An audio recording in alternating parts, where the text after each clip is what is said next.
Today we're going to explore one of the most fundamental and often overlooked principles of Tai Chi walking. This practice teaches you how to move with balance, awareness, and intention. This one's great for beginners and anyone looking to improve posture and coordination. And if you'd like to go deeper, our 7-day challenge walks you through both Tai Chi and Qigong step by step. The best part is you can complete the entire challenge during our 7-day free trial. You can find the link in the description below. Now let's get started. Today in our Tai Chi walking practice, we're going to advance our practice from the basic level to a little bit more expressive movement using animals. Okay, in Chinese practice, we have our yin-yang theory, which deals with the concepts of yin and yang, left and right, the sort of binary relationship. And then we also have 5-element theory, and then sometimes what is referred to as the Xing, or the 8 animals.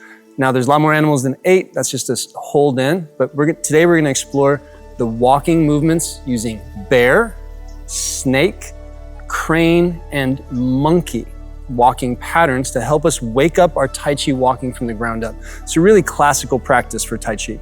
So basic walking, we're gonna start there. Now hand position is down at the side of the body, hands floating on water. Just for a few steps, find the ground with the ball of the foot, check the temperature, and then place it down. Advance, lift, find the ground, sink, and advance. This is our basic walking. This teaches us how to find our proper stride length. So you should be able to put the foot out, bring it back. When you lower, feel the whole body lower with the foot. Hands are just here like they're floating on water, or as if you had that trapeze artist bar between your hands, helping you get some stability. Sink the whole body, advance. Now, when you're ready to turn around, step in front of your other foot, creating a T. Shift fully and just turn around, nice and easy. No need to overthink it. Okay, let's get into bear stepping. So we're gonna start with our basic position. Shift the weight forward. Now for bear stepping, try to perceive a line going out from your foot, going to that position that we would find with our basic stepping. Now a bear is gonna stand up big and tall. So we lift our whole body up as we cycle the foot through and then sink the whole body down and shift and then lift the whole body up, lift the whole body down. Like when a bear stands up on its hind legs, it gets really tall. So you lift up tall, lower it down. And the feet are staying in these tracks. Still feeling advance, rise up, sink down. When you're ready to turn around, do the same thing. Close it off. Turn around with a little bit of bear energy coming into your spot. So that's our bear walking. We place it out, keeping the lines of the feet parallel, and we lift the whole body, and the foot stays in this line as we cycle it forward. Now we switch to snake. Now, a bear, when it moves through the forest, it doesn't get out of the way of anything except for other parts of the forest, like trees and rocks. It moves straight in a line. Snake moves circular, can get out of the way of anything. So our feet are going to be a little bit different on how we do this. So as I advance, now I'm going to draw my foot in, staying low. You can even find a little bit of a crouch. And then you're gonna bring your foot out to that same spot we would have found with basic walking or with our bear stepping. But now you're going to gently sort of reach it out like a snake going through the grass.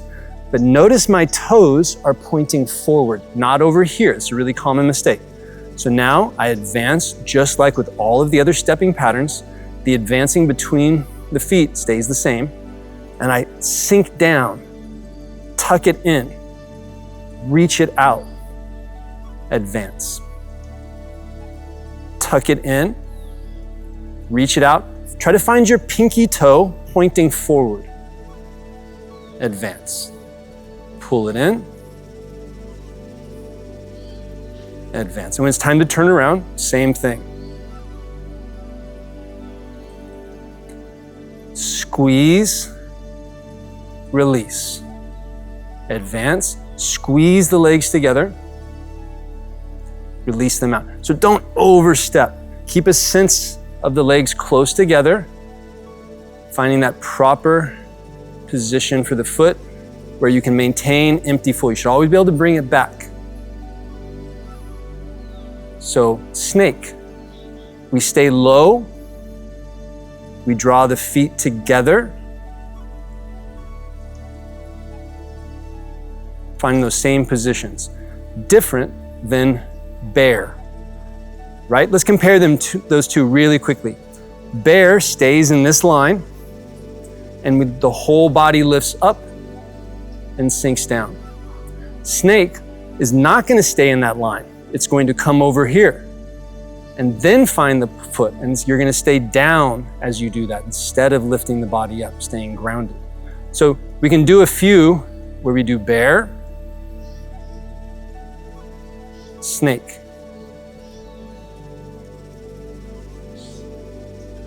bear, snake, and then switch it so we even it out. So do your bear on the other side, snake on the opposite. Turning around, time for crane. So crane now is going to work up in the front of the body. So as the foot comes from behind, we stay even until the leg gets in front, and we can lift up just a little bit as we lift the knee, and then we're going to straighten the leg towards the ground and shift. Pull it forward, lift the knee, straighten the leg towards the ground, and then sink. So separate those things. Don't straighten the foot into the ground. Straighten the foot, sink the body.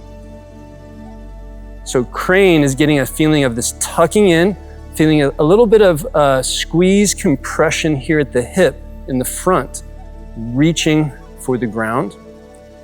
We can turn around. And there's a little lifting up tall. So there's that bear energy lifting up tall, but we have this at the hip, reaching out and down. How a crane would move, a little different than that bear energy. And we don't want everything lifting up. We want to feel a little tuck into that hip. So this is crane.